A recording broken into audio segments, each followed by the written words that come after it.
It's tea time! Let's go! Undercover on the beat, so twerk it, bitch. Live. Hey, bonjour tout le monde et bienvenue aujourd'hui pour une nouvelle vidéo Tea Time. Et aujourd'hui on va parler de la comédienne Amanda Bynes. La vidéo risque d'être un petit peu longue, je sais pas du tout combien de temps, ni même si j'arriverai à cutter, parce que pour ceux qui suivent mes vidéos Tea Time, vous avez pu vous rendre compte que quand j'aborde une célébrité qui a un parcours assez olé olé, j'aime bien quand même tout vous expliquer de A à Z, retracer le parcours de la personne. Donc c'est des vidéos qui me demandent beaucoup de travail, mais j'espère qu'en tout cas elles vous font plaisir, et si c'est le cas, je vous encourage dès maintenant à liker. Amanda Laura Bynes est née le 3 avril 1986 à Thousand Oaks en Californie, et c'est donc une jeune actrice américaine née de parents dentistes. Elle a un grand frère et une grande sœur, Tommy et Gillian, mais ils sont pas importants pour la suite de l'histoire, on ne parlera pas d'eux. Amanda, elle a commencé sa carrière vraiment très jeune. Elle a commencé à l'âge de 7 ans dans des publicités, notamment pour le chocolat Buncha Crunch. On l'a pu la voir dans des petits rôles, dans des séries du type Figure It Out, et surtout dans la série All That, qui est diffusée donc sur la chaîne de Nickelodeon, où elle a commencé là-dedans à l'âge de 10 ans, et elle y tournera de 1996 à 2002. Et dans l'intervalle, en 99, quand elle a 13 ans, elle va avoir sa propre émission de comédie qui s'appelle The Amanda Show, et elle le tiendra jusqu'en 2002. C'est important de noter que c'est sur All That qu'elle a fait donc la connaissance du producteur de Nickelodeon, Dan Schneider, dont je vous ai brièvement parlé sur la vidéo de Jamie Lynn Spears.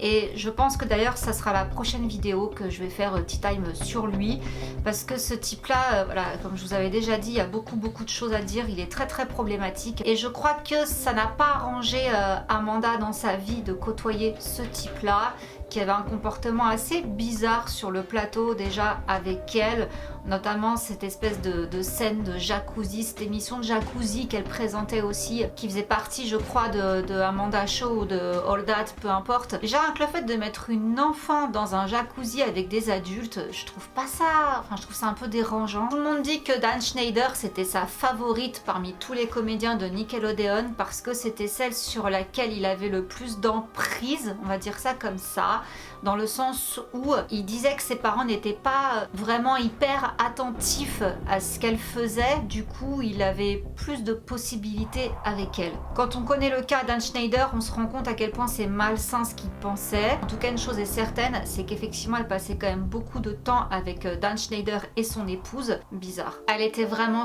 très douée, Amanda. Elle interprétait plein de personnages dans ses séries et dans ce show, et il y a même d'ailleurs une femme, alors je sais pas si c'est vrai, c'est un article que j'ai trouvé sur Wattpad, qui s'appelle Nadia et qui apparemment travaille également sur Nickelodeon à la même époque donc qu'Amanda, et qui rapporte une scène qu'elle aurait vue où en fait c'était un sketch où Amanda interprétait le juge Trudy. C'était dans la première saison de All That. À un moment donné elle n'était pas concentrée, elle était sur son téléphone, du coup son père a commencé à l'engueuler en lui disant de se concentrer, sa mère aussi, et à un moment donné elle a fixé la caméra, elle avait l'air un peu nerveuse, et du coup elle s'est mise à rigoler, donc les autres autour se sont mis à rire aussi, même si c'est pas trop pourquoi ils riaient. Et là sa mère s'est mise à l'engueuler, elle est venue, elle l'a attrapé, le père également, et là tout le monde sur le set était hyper mal à l'aise, ils savaient pas quoi faire. Et là dès qu'en fait sa mère l'a touchée, elle s'est mise à hurler, à se débattre, à taper des pieds.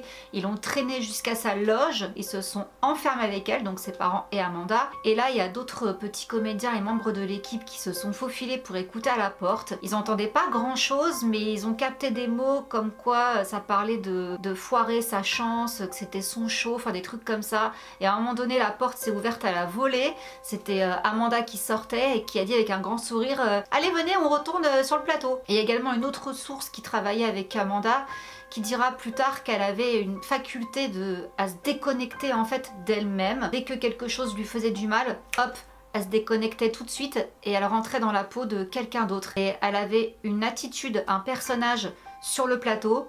Elle avait un autre personnage pour la vie de tous les jours. Elle avait un autre personnage quand elle devait parler en réunion avec des gens pour signer des contrats ou quoi. Et il disait que c'était vraiment impressionnant à voir, c'est qu'elle avait vraiment plusieurs personnalités. Elle en changeait même sa voix, sa gestuelle, même sa posture, sa façon de se tenir. Et elle dira elle-même d'ailleurs, Amanda, plus tard, que c'était plus facile pour elle d'interpréter des personnages plutôt que d'être elle-même. Et en 2002, elle a interprété un rôle secondaire dans le film Méchant menteur aux côtés de Frankie Muniz. Et ça, en fait, c'était un rôle qui à la base était prévu pour Lindsay Lohan, mais comme Lindsay Lohan avait prévu d'arrêter sa carrière pour être une fille normale à ce moment-là, du coup, c'est Amanda qui a eu le rôle. Ensuite, elle a enchaîné en 2003 avec le film Ce dont rêvent les filles, qui est un de mes films préférés. C'est dans ce film-là que je l'ai découverte, Amanda.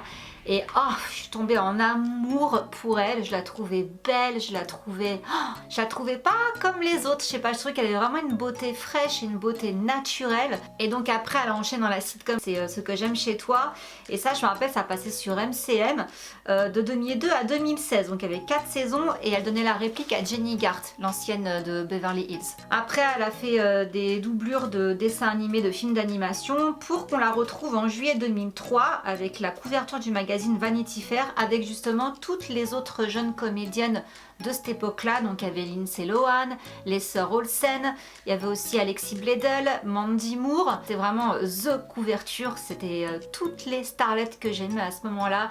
Mais j'avoue que j'aimais bien aussi Hilary Duff, j'aimais bien Lindsay Lohan, mais c'est vrai qu'Amanda Bynes c'était ma chouchoute à ce moment-là. En 2007 est sortie une comédie romantique qui s'appelle Amour à la dérive, mais en fait ce film-là elle l'avait tourné avant, mais il a mis beaucoup de temps à sortir.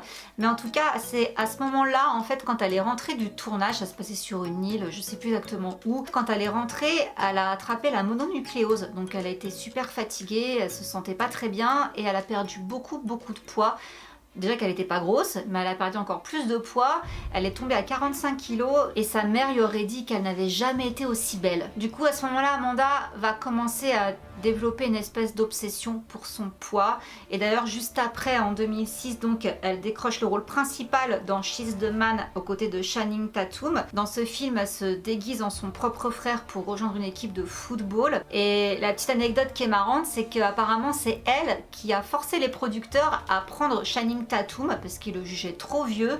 Et elle leur a dit non mais il est super canon et tout, les filles vont l'adorer, on s'en fout qu'il soit plus vieux et tout, prenez-le. Et apparemment voilà, c'est grâce à Amanda qu'il aurait été pris sur le film. Et en fait le problème a commencé réellement là. Quand elle a vu le film, elle n'a pas supporté de se voir en garçon. Ça l'a plongée dans une dépression qui a duré environ 6 mois. Et elle enchaîne après avec le tournage du film, je l'ai adoré, Hairspray.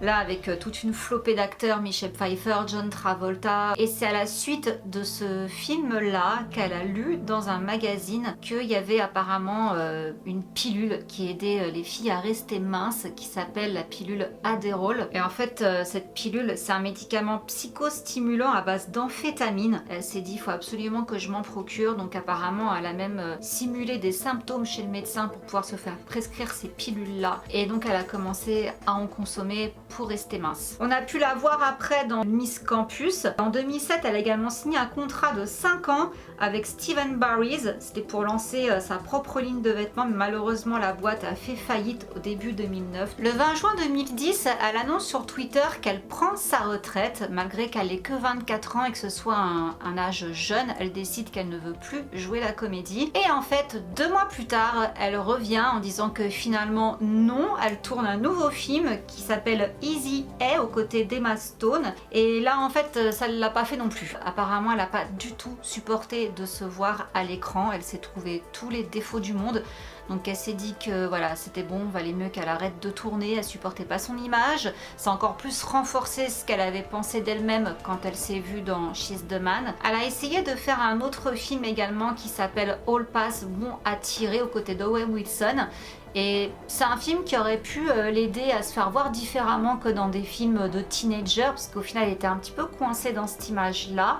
Mais en fait elle était tellement sous amphétamine, enfin sous la pilule dont je vous ai parlé, qu'elle n'arrivait plus à se concentrer sur ses lignes. Du coup elle a préféré quitter le tournage et elle a été remplacée. Et c'est donc à ce moment-là que les choses vont commencer à se gâter pour Amanda Bynes. Le 6 avril 2012, Amanda est arrêtée pour avoir conduit sous l'influence de certaines substances. Du coup ils l'ont arrêtée, elle a refusé de faire les tests de drogue. 4 jours plus tard, le 10 avril, elle est accusée d'avoir encore percuté une voiture à San Fernando et d'avoir pris la fuite, et ils vont lui retirer son permis. Elle a même tweeté à Barack Obama pour lui dire qu'elle ne faisait pas ça, qu'elle ne faisait pas de délit de fuite, s'il pouvait virer le policier qui l'avait arrêté. Malheureusement, quelques jours plus tard, le 16 septembre, elle va être de nouveau arrêtée parce qu'elle était en train de conduire sans permis de conduire vu qu'on lui avait retiré. Le 24 septembre, elle déménage de Californie pour aller s'installer à New York. En novembre 2012, elle va donner une interview au magazine US Weekly en disant qu'elle a 26 ans, qu'elle est multimillionnaire et à la retraite et que du coup on respecte sa vie privée,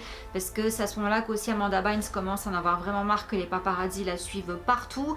Elle commence à poster un petit peu sur Twitter comme quoi elle va les poursuivre, qu'ils arrêtent de prendre des photos d'elle où elle est à son désavantage. Donc là on voit que de plus en plus Amanda Bynes a de plus en plus de problèmes avec son image et ça va pas s'arranger malheureusement. You have to delete that one on my face. I need to look beautiful. And it's a bad shot. All right, please. You look gorgeous. Hold on, hold on. Right here, right here. I'm done. I'm done. I'm done. Ow! Ow! Yo, what the hell? Le 2 janvier 2013, il y a des voisins qui se plaignent d'odeur de... voyez, autour de l'appartement d'Amanda. Du coup, il la menace en gros de l'exclure si elle continue à faire ça. Sur ce, Amanda n'a pas vraiment trop cherché à discuter. Elle a fait ses valises et elle est partie. Donc elle a laissé son appartement comme ça. Le 16 janvier 2013, on a pu la voir en photo qu'elle a postée sur Tumblr avec un piercing à la joue. Quelques semaines ou jours plus tard, je sais plus, elle postera une photo où elle a un deuxième piercing à la joue.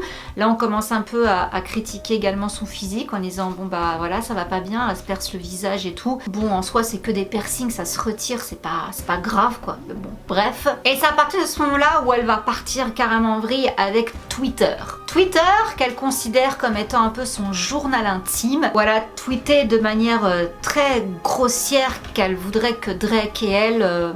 Elle va enchaîner les tweets un petit peu sur tout le monde en traitant un petit peu tout le monde de moche. Donc vous voyez, c'est toujours ce problème sur la beauté, sur le skinny, tout ça. Elle dit qu'à chaque fois on prend des photos d'elle où elle a l'air grosse pour après créer une fausse histoire. Et elle demande même aux journaux du coup d'utiliser uniquement des photos qu'elle poste sur son Twitter, parce que là au moins c'est elle qui les a validées. Donc s'ils veulent des photos d'elle, ils ont qu'à se servir sur son Twitter. Elle va même poster le 5 avril 2013 une espèce de confession où elle va dire en fait qu'elle a des troubles alimentaires et qu'elle a beaucoup de mal à rester mince. Le 1er mai 2013, elle va donner une interview au magazine In Touch où elle dit qu'elle n'est pas folle, qu'elle ne comprend pas pourquoi les gens disent qu'elle est folle, qu'à chaque fois qu'elle entend ça, de toute façon ça vient de quelqu'un qui est moche, donc elle s'en fiche. Elle dit à nouveau qu'elle ne boit pas parce qu'elle est allergique, qu'elle ne fume pas de... Elle dit qu'elle se concentre à garder la ligne et qu'elle travaille à développer une ligne de vêtements et qu'elle a hâte de travailler également sur un album. Donc là, elle commence à nous parler musique maintenant, c'est nouveau. Le 9 mai 2013 va ressortir donc ces histoires d'arrestation. Elle est soumise à 3 ans de probation et elle doit également payer 1400 $ d'amende. Le 22 mai 2013, il y a un photographe du magazine In Touch qui va être invité en fait à une soirée d'Amanda dans son nouvel appartement à New York, et en fait il va prendre plein de photos où il dit également que pendant la soirée elle a passé son temps à fumer des... Et il dit elle est parfois tellement perchée qu'elle ne quitte pas son appartement. Pendant un moment elle est cool et elle est pieds sur terre, mais la minute d'après elle est totalement différente, indécise et ne peut pas tenir une conversation. Mentalement elle est en morceaux. Et il a aussi donc décrit l'appartement d'Amanda en disant que c'était une poubelle, qu'elle avait quasi pas de meubles, elle avait juste un matelas par terre pour dormir, que ses fenêtres sont recouvertes de peinture noire. Et Amanda niera par la suite en disant que c'était les invités qui avaient ramené ces pochons là. Elle a même d'ailleurs le tweeté: ce n'est pas mon lit, ce ne sont pas mes doigts de pied, mes doigts de pied sont pédicurés, je n'ai juste fait qu'une interview avec In Touch. Et le jour même qu'elle tweet ça, donc le lendemain de la fameuse soirée le 23 mai, elle est arrêtée chez elle à cause de voisins qui ont appelé la police parce qu'encore une fois ils se sont plaints des odeurs. Et en fait à ce moment-là, quand la police est allée pour rentrer chez elle, elle aurait jeté par la fenêtre un espèce de, on va appeler ça un vase pour fumer. Sauf que ce qui est bizarre, c'est que elle l'a acheté apparemment, d'après ce qu'ils disent, du 36e étage, sauf qu'il n'y a rien qui a été retrouvé en bas. C'est seulement quelques jours plus tard que le site TMZ va poster une photo du fameux vase en question, mais c'est quelques jours plus tard. Alors apparemment sur le moment il n'y avait rien, mais toujours est-il qu'ils l'ont amenée au commissariat pour ça, ils l'ont conduite au Roosevelt Hospital afin de la soumettre à un examen psychiatrique avant d'être contrôlée au poste de police et de la mettre en garde à vue. Elle a été reconnue coupable d'endommagement et de possession de... Voilà. Et elle a été libérée sous paiement d'une caution de 1 000 $. Et là, on a pu voir donc cette fameuse vidéo d'Amanda au tribunal avec une perruque blonde mal mise, mal faite. Et elle tweetera d'ailleurs « Je ne fume que du tabac, je ne bois pas, je ne prends pas de drogue. Tout ce dont j'ai besoin, c'est de faire une autre chirurgie du nez après avoir vu ma mugshot. » Et le lendemain, donc le 25 mai, elle tweet en disant que c'est que des mensonges, que la police n'a rien trouvé chez elle, et elle dit même que les policiers l'ont harcelée. Il y a un des policiers qui leur a mis une claque à l'entrejambe. Le lendemain, donc le 26 mai, elle va se défouler sur Rihanna sur Twitter en disant que Chris Brown a eu raison de la frapper parce qu'elle n'est pas assez belle. Et Rihanna lui a même répondu en lui disant « Voilà ce qui arrive quand on annule sa cure de désintox ». Mais quelques jours après, elle va s'excuser sur tous ses tweets insultants sur Rihanna, va même poster une photo d'elle qu'elle avait prise plusieurs années auparavant lors d'un événement. Et le 21 juillet 2013, elle est virée de sa chambre d'hôtel pour avoir enfreint les règles de l'établissement. Donc là, c'était l'hôtel le Ritz-Carlton. Et toujours pour la même histoire, elle était en train de fumer de la 1-1 alors que c'est interdit. D'ailleurs, ils vont poster des photos de la chambre d'hôtel quand elle est partie. Elle a laissé ça dans un état juste dégueulasse. Et selon Anna Rivera, une voisine et amie d'Amanda quand elle habitait à New York, elle dit qu'à cette époque-là, elle souffrait beaucoup de dysmorphie et était littéralement obsédée par l'idée de peser 45 kilos. Et dit également qu'Amanda souffre beaucoup de la solitude depuis qu'elle vit à New York parce qu'en fait elle n'a pas d'amis à part elle et qu'elle semble avoir réellement besoin d'aide. Bon, effectivement, je pense que là-dessus on est tous d'accord. À ce moment-là, Amanda décide de retourner à Los Angeles et il va se passer un incident assez malheureux où en fait il y a quelqu'un qui l'a vu en train de mettre le feu à quelque chose par terre, sauf qu'apparemment son pantalon a pris feu. Donc elle a essayé d'éteindre le feu, elle a réussi. Son petit chien s'est échappé à ce moment-là et du coup quand le type a voulu l'aider, elle l'a repoussé. Le type a appelé les pompiers et la police. Et à ce moment-là, elle a appelé un taxi, elle a récupéré son chien, voulait rentrer dans le taxi, mais le type lui a bloqué le passage avec la propriétaire de la maison qui était sortie parce qu'il disait qu'elle n'était pas dans son état normal et qu'elle n'avait pas à fuir, quoi. Elle a foutu le feu, donc elle reste. Du coup, elle a pris son chien, elle est partie un peu plus loin dans un petit magasin de type station-service pour laver son chien parce qu'il sentait l'essence. C'est un peu obscur, on ne sait pas trop ce qu'elle était en train de faire. Est-ce qu'elle a mis le feu à quelque chose ou est-ce qu'elle comptait s'immoler, elle et son chien, on ne sait pas trop. Toujours est-il que quand le type a vu qu'elle traînait un peu dans les toilettes de la station-service, lui a demandé de partir et c'est à ce moment-là que la police et les pompiers sont arrivés et l'ont rattrapée. Et là, ils ont décidé de ne pas retenir de charge contre elle. À la place, ils l'ont envoyée 72 heures pour faire une évaluation psychiatrique dans un hôpital. Et là, ils vont donc lui diagnostiquer une bipolarité et une schizophrénie. Et c'est à ce moment-là que ses parents, Lynn et Rick, ont décidé de déposer une demande pour la mettre sous une tutelle provisoire. Là, en fait, ils ont un petit peu fait les comptes et apparemment, la fortune d'Amanda était à ce moment-là estimée à 4 millions de dollars, mais elle avait dépensé près de 1,5 million de dollars en quelques mois. Et cette tutelle, donc, elle a lieu autant sur la personne d'Amanda que sur ses finances. Du coup, de là, elle a été transférée dans une clinique psychiatrique à UCLA qui coûtait 3 500 dollars par jour, mais elle y restera justement qu'une seule semaine pour finalement être transférée dans un centre de traitement à Malibu à 50 000 dollars le mois. Quelques semaines plus tard, elle en sort et elle part s'installer chez ses parents. Elle a une thérapie 4 jours par semaine et comme elle va de mieux en mieux, elle intègre même la FIDM, donc la Fashion Design School, où donc elle va enfin pouvoir étudier la mode parce qu'apparemment c'est quelque chose qu'elle a toujours voulu faire. Donc là, ça se passe très bien, elle n'a pas de problème de sociabilité, tout va très bien, elle va mieux. Elle se fait même d'ailleurs retirer des tatouages qu'elle s'était fait sur les bras. Et du coup, en février 2004, le juge trouve que la tutelle a été assez bénéfique bénéfique, qu'Amanda a fait des gros progrès. Du coup, il décide de lever la tutelle. Donc la tutelle là est terminée. Et c'est là où on note quelque chose qui est un petit peu bizarre de la part des parents d'Amanda, c'est que en mars 2014, sa mère déclare que sa fille n'est ni schizophrène ni bipolaire, mais qu'elle souffre uniquement de la fumette et que maintenant elle est clean et qu'elle a plus besoin de traitement. Je suis pas vraiment d'accord avec ça, mais en tout cas toujours est-il que Amanda va disparaître pendant 6 mois, ça va être silence radio sur Twitter et finalement elle va revenir en disant que elle prend toujours ses cours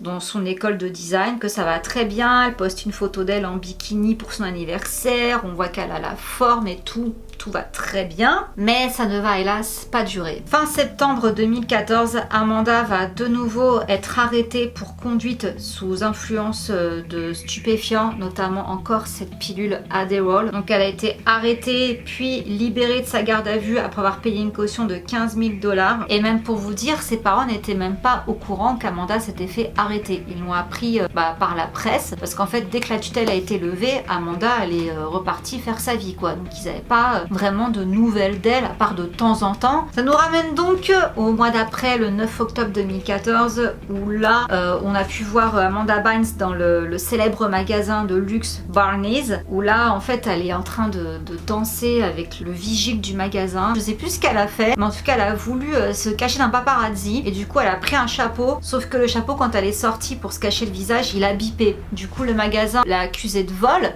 Sauf qu'elle a expliqué la situation, elle a dit qu'elle n'a pas fait exprès, c'est juste pour cacher son visage. Du coup, ils ont dit ok, on porte pas plainte, par contre, vous êtes banni à vie de nos magasins. Et c'est à ce moment-là également que va entrer dans sa vie un personnage qu'on connaît. Pour ceux qui ont vu ma vidéo sur Britney Spears, il s'agit de Sam Lutfi. Sam Lutfi, qui était donc le manager de Britney dans sa période sombre, il va proposer à Amanda de l'aider, comme quoi qu'il connaît des avocats à Los Angeles qui peuvent l'aider dans son cas, tout ça machin. Du coup, elle va pas être très chaude pour retourner à Los Angeles parce que oui, elle est repartie vivre à New York du coup. Et c'est à ce moment-là qu'on va avoir droit à une série de Twitter très perturbants sur son père. Elle va dire que son père l'a verbalement et physiquement abusée quand elle était enfant, qu'elle a besoin de dire la vérité à propos de son père. Il m'a traité de moche quand j'étais petite et m'a demandé si je voulais avoir des rapports avec lui. Je ne savais pas quoi répondre, j'ai dit non. Et là j'ai été forcée de vivre avec mon père qui a été un total cauchemar. Et ce qui est perturbant, c'est qu'à peine quelques heures après, elle tweetera: mon père n'a jamais fait aucune de ces choses, c'est la micropuce dans mon cerveau qui m'a fait dire ces trucs-là, mais c'est lui qui a ordonné qu'on me mette cette micropuce. Voilà, sur ce, elle prend l'avion direction Los Angeles et on a d'ailleurs des vidéos d'elle où elle arrive à l'aéroport. C'est intéressant ce qu'elle dit d'ailleurs, elle parle de Britney Spears et de sa tutelle avec son père, elle dit que son père, comment il ose faire ça.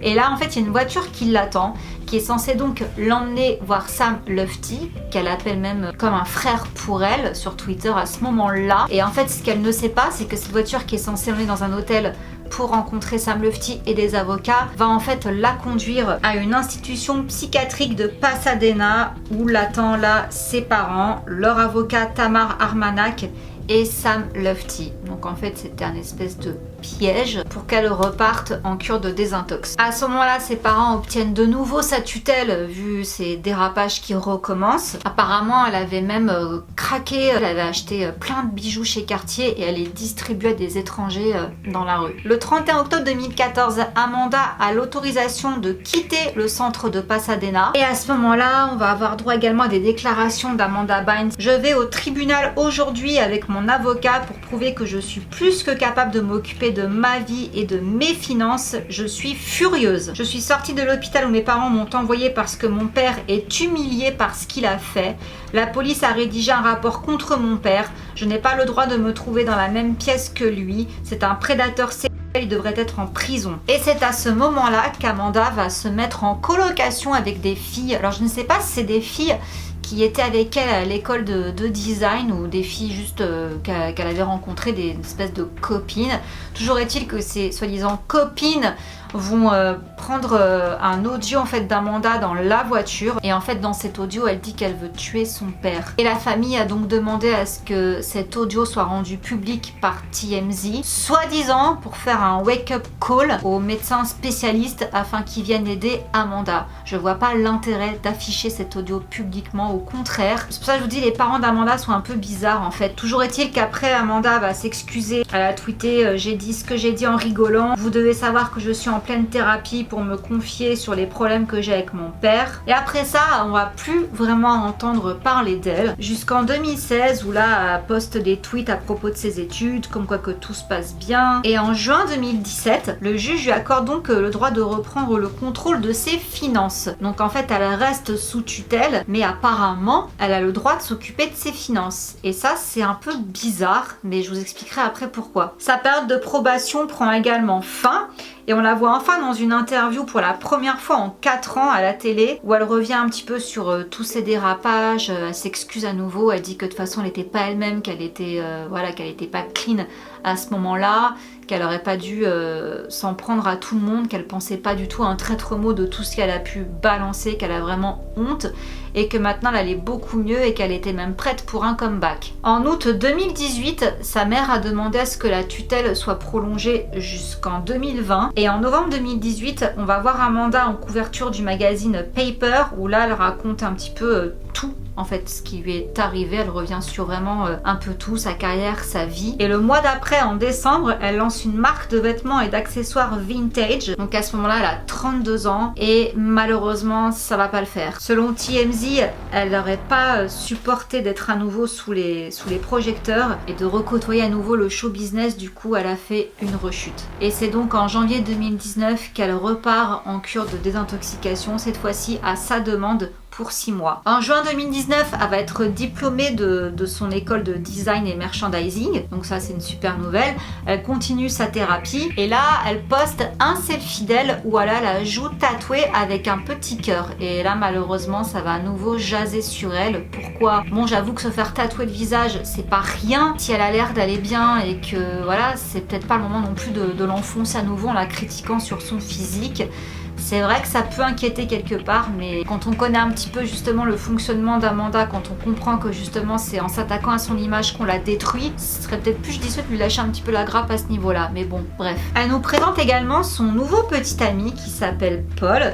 Ils se sont rencontrés aux Alcooliques Anonymes à Los Angeles et elle nous partage d'ailleurs une photo de sa bague de fiançailles. Donc ils sont fiancés le 14 février 2020, après seulement 2 mois de relation. Mais là, ça va pas trop le faire parce que rappelons qu'Amanda est toujours sous tutelle et c'est toujours sa mère en tout cas qui s'occupe de sa personne. Et en fait, la mère ne cautionne pas du tout cette alliance. En fait, elle voit Paul d'un très mauvais œil. En plus, il n'a pas d'emploi à sa connaissance. D'ailleurs, il a même été rapporté que Paul, il avait en fait acheté la bague d'Amanda 49 $ sur Amazon, que Amanda le savait et qu'elle en avait rien à faire en fait du prix de la bague. Pour elle, ce qui compte, c'est le geste et le symbole. Mais 2 semaines après, finalement, elle annonce qu'ils se sont séparés et elle efface toutes les photos d'elle et de lui sur son Instagram. Le 25 février, Amanda va poster une vidéo, elle va parler de sa tutelle. Donc je vous mets l'extrait. Today I want to talk about a controversial topic, my conservatorship case. I have been going to a treatment center that charges $5,200 a month. There's no reason why I shouldn't go to a therapist who takes my insurance for $5,000 less a month.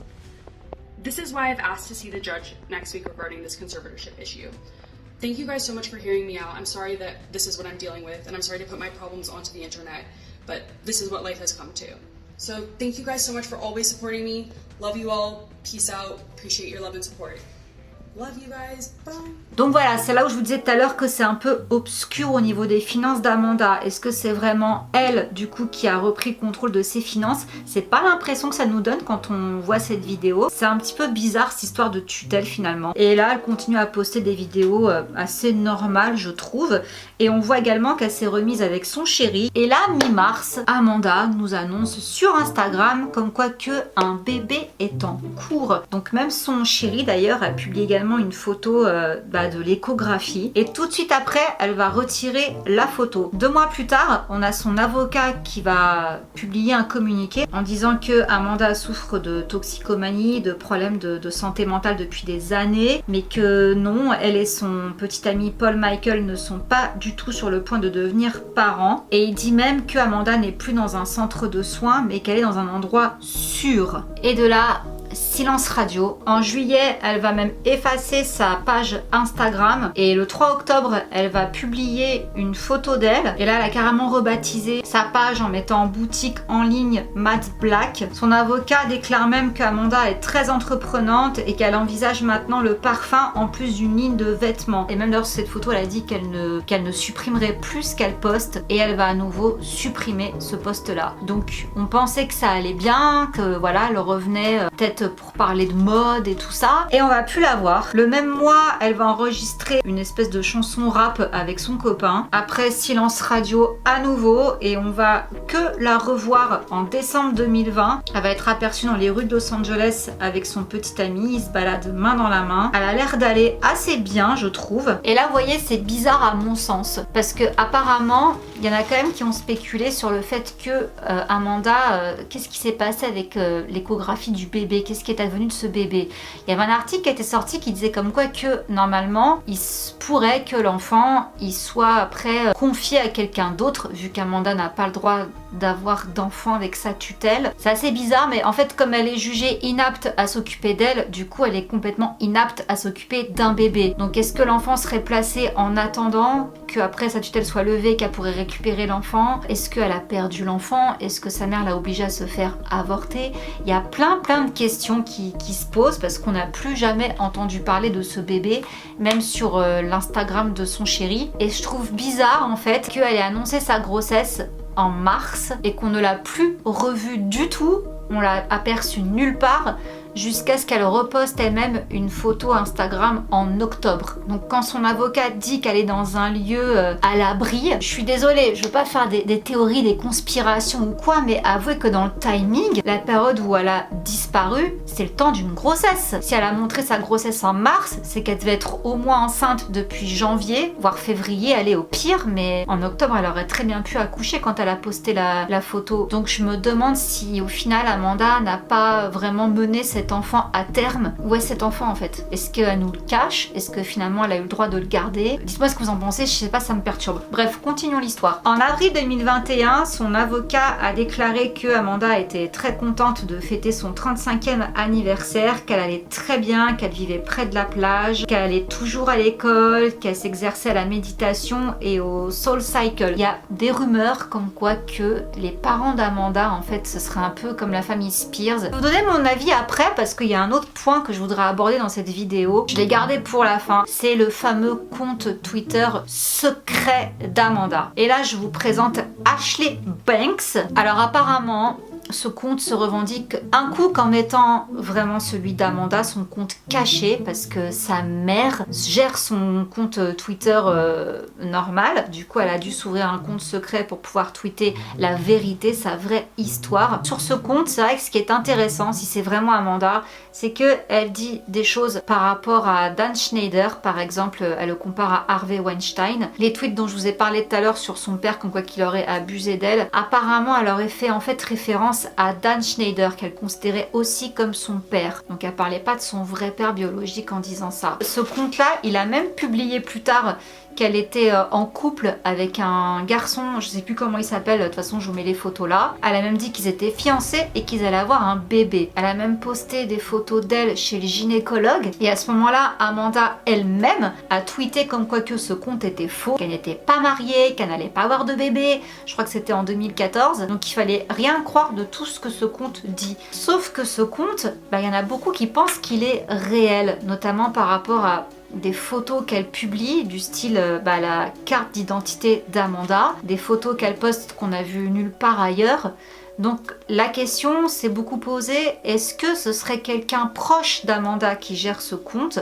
ou est-ce que c'est Amanda ou est-ce que c'est un troll. Et en plus ce compte balance plein de trucs sur la tutelle et sur les parents d'Amanda, comme quoi que voilà, ils leur en veulent après son argent, et elle dit justement qu'elle a besoin d'argent. Et c'est là où ça devient bizarre en fait, c'est que quand on écoute ce compte Twitter, cette fameuse Ashley Banks, elle dit qu'en fait voilà, à cause de la tutelle, elle n'a pas le droit de toucher à ses finances. Du coup, en fait, elle est carrément presque sans abri. Donc, elle demande, elle a mis un lien en fait pour qu'on puisse lui envoyer de l'argent. Donc, elle en demande quand elle a pas de quoi payer son Uber, quand elle a pas de quoi dîner, quand pas ceci, pas cela. J'ai regardé une vidéo du youtubeur américain Sloan. Bah, lui, par exemple, il voulait vraiment savoir si c'était le vrai compte d'Amanda. Il s'est fait incendier par cette Ashley Banks. Qui disait comme quoi que c'était un harceleur, qui foutait les jetons, à être obsédé par elle comme ça. Et en fait, Sloan il l'explique très bien dans sa vidéo que c'est pas ça, c'est juste qu'il veut savoir parce qu'il a réussi à aller voir en fait qui gérait le compte de cash en fait, et c'est un homme. Alors est-ce que c'est un homme qui travaille pour Amanda ou un proche d'Amanda, on sait pas, mais toujours est-il qu'il a vu des sommes assez exorbitantes sur ce compte là, donc il se demande vraiment si c'est pas un fake. Et la fille lui demandait d'arrêter de vouloir l'exposer parce que soi-disant elle est vraiment Amanda et c'est un compte privé Twitter qu'elle a, et que du coup s'il est privé elle veut pas que ça se sache, même si son compte Twitter effectivement est privé, j'ai été vérifiée. Bah, je sais pas, c'est bizarre en fait, peut-être parce qu'il était sur le point de la démasquer et qu'il fouillait, elle s'est énervée, je sais pas. C'est vrai qu'elle dit des choses troublantes, mais j'ai du mal à croire que ce soit vraiment Amanda qui poste ça. Et beaucoup de gens la prennent au sérieux, beaucoup de magazines, de journaux, de sites prennent ces posts pour argent comptant comme étant vraiment les posts d'Amanda. C'est vrai que ça serait intéressant et arrangeant de le prendre pour un vrai par rapport à tout ce qu'elle dénonce, ça expliquerait beaucoup de choses, ça donnerait beaucoup de réponses. Mais en même temps, le fait qu'elle soutire de l'argent, je sais pas si Amanda Bynes elle-même se permettrait de demander de l'argent à ses fans. Je sais pas du tout en fait, je sais pas quoi en penser. En tout cas, voilà, pour l'instant, il n'y a pas de nouvelles sur la tutelle d'Amanda. C'est un peu obscur également tout ce qui traîne sur cette tutelle. Je me pencherai beaucoup plus et je vous referai peut-être une vidéo là-dessus. Maintenant, mon avis sur tout ça, bah moi je peux pas avoir un avis négatif parce que j'adore cette actrice. J'ai vraiment beaucoup de peine pour elle parce que c'est sûr qu'elle est malade, il y a quelque chose qui va pas. Je sais même pas en fait si un jour elle ira vraiment bien. Je pense qu'il y aura toujours quelque chose qui ne va pas et je pense que c'est beaucoup plus profond que ça. Je pense que il a dû se passer des choses à Nickelodeon. On constate quand même beaucoup que les enfants stars tournent mal, principalement ceux qui sont passés par Nickelodeon. Je vous prépare tellement de vidéos sur les acteurs de Nickelodeon, restez accrochés parce qu'il y a vraiment beaucoup de choses perturbantes, et Amanda, vu qu'elle était sa favorite, il y a forcément dû se passer des trucs bizarres. Ça a pas dû l'arranger d'être sous le feu des projecteurs aussi jeune, ça a pas dû l'arranger que ses parents lui mettent autant de pression. Rappelons que c'était les années 2000, c'était pas encore, on n'était pas encore dans l'idée du body positive. Là, on était vraiment dans la mode plus t'es maigre, plus t'es belle. Après, voilà, du fait que elle a pris des substances type, en fait, ça touche le cerveau, hein, et il y a vraiment une accoutumance à ça. Pour moi, c'est vraiment l'ADWAL qui lui a détraqué le cerveau. Je vous demanderai par contre dans les commentaires de ne pas être méchant envers Amanda Bynes, ni envers qui que ce soit qui souffre de maladie mentale, parce que c'est un sujet assez grave, assez important, assez touchy, et espérons qu'un jour on sache vraiment la vérité. Mais écoutez, voilà, j'espère que cette vidéo vous aura plu. Je vous fais plein de gros bisous et je vous dis à très vite pour une prochaine vidéo. Mouah. Bisous. Undercover on the beat, so twerk it, bitch. Like.